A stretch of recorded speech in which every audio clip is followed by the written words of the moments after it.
Hay libros que todo el mundo lee y hay libros que, bueno, que son un verdadero campo de batalla.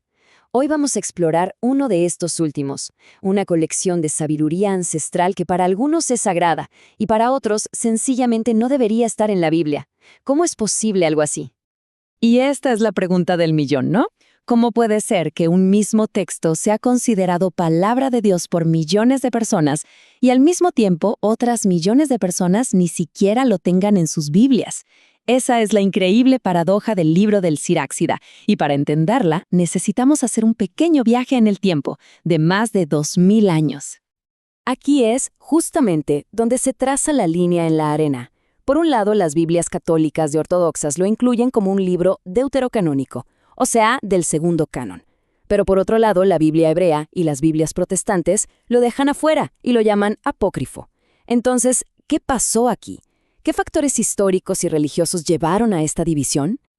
Para desenredar todo este misterio, vamos a seguir un mapa en 5 partes. Primero, veremos quién es este libro. Luego, quién lo escribió y en qué época.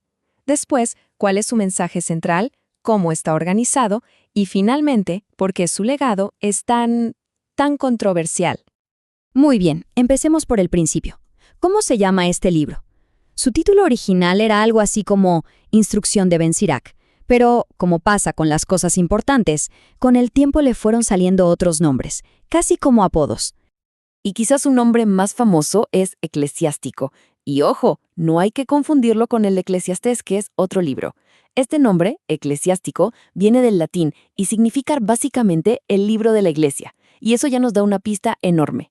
Resulta que la iglesia cristiana de los primeros siglos lo adoptó como su manual de bienvenida. Era literalmente el libro de texto que usaban para enseñarle a los nuevos conversos cómo vivir. Bueno, ya sabemos cómo se llama. Ahora, ¿quién lo escribió? Y más importante aún, ¿en qué mundo vivía esa persona? Porque claro, ningún libro aparece de la nada.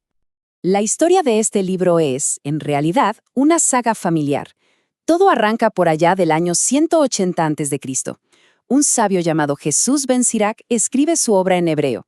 Pasan unos 50 años y su propio nieto, su nieto, se da cuenta de la joya que tenía en las manos y la traduce al griego. ¿Por qué? Para que todo el mundo que hablaba griego pudiera leerla. Y fue un éxito total. Pero, 2 siglos después, las autoridades religiosas judías toman una decisión radical. Este libro ya no va, queda fuera de su Biblia. ¿Y por qué se tomó el trabajo de escribirlo? Porque Ben Sirac era un tipo muy observador. Vio que se venía encima una especie de tsunami cultural. La influencia griega, el helenismo, estaba por todas partes. La gente hablaba griego, pensaba en griego, vivía en griego. Y su libro fue un acto de resistencia, un manifiesto para decir, oigan, nuestra propia sabiduría, la que viene de la ley de Dios, no es algo viejo y pasado de moda, es una guía mucho mejor para la vida. Y esto nos lleva directo al corazón de su obra. Porque el Sirácida no es solo una colección de frases bonitas, para nada.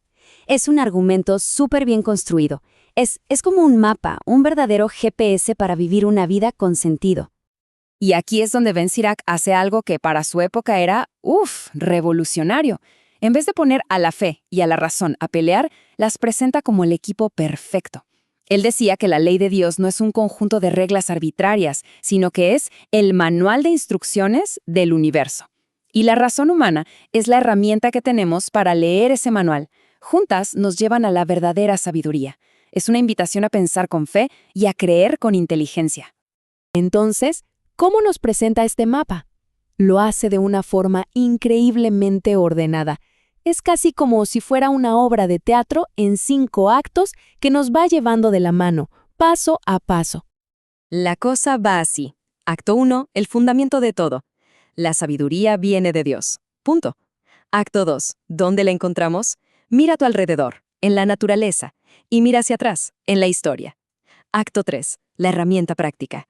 La ley, los mandamientos, son el camino. Acto 4, la actitud correcta, lo que él llama el temor del Señor. Y ya veremos qué significa eso. Y acto 5, los ejemplos a seguir. Aprender de los héroes del pasado. Y aquí hay que hacer una pausa porque esto es clave. Cuando oímos temor del Señor, nos imaginamos estar asustados, con pánico. Pero no, para Ben Sirac no se trata de eso. Para nada.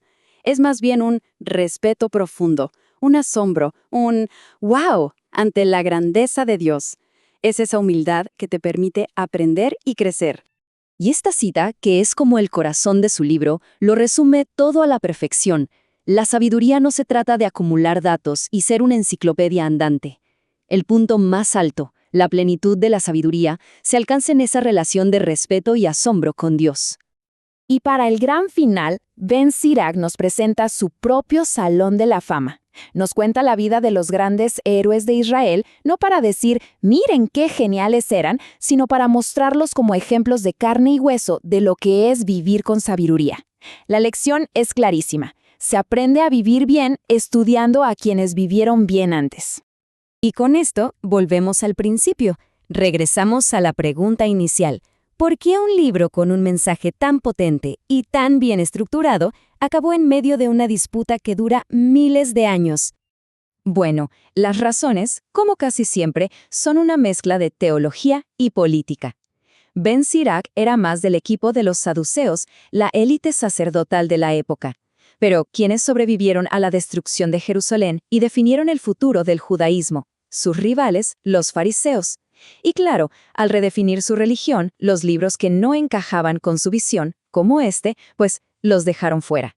Si a eso le sumamos que fue escrito algo tarde en comparación con otros textos, pues en la versión final de la Biblia hebrea simplemente no entró. Pero aquí viene el giro de la historia.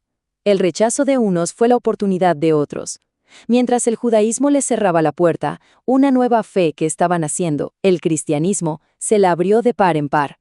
Los primeros cristianos que leerían la Biblia en griego encontraron en este libro una mina de oro de sabiduría.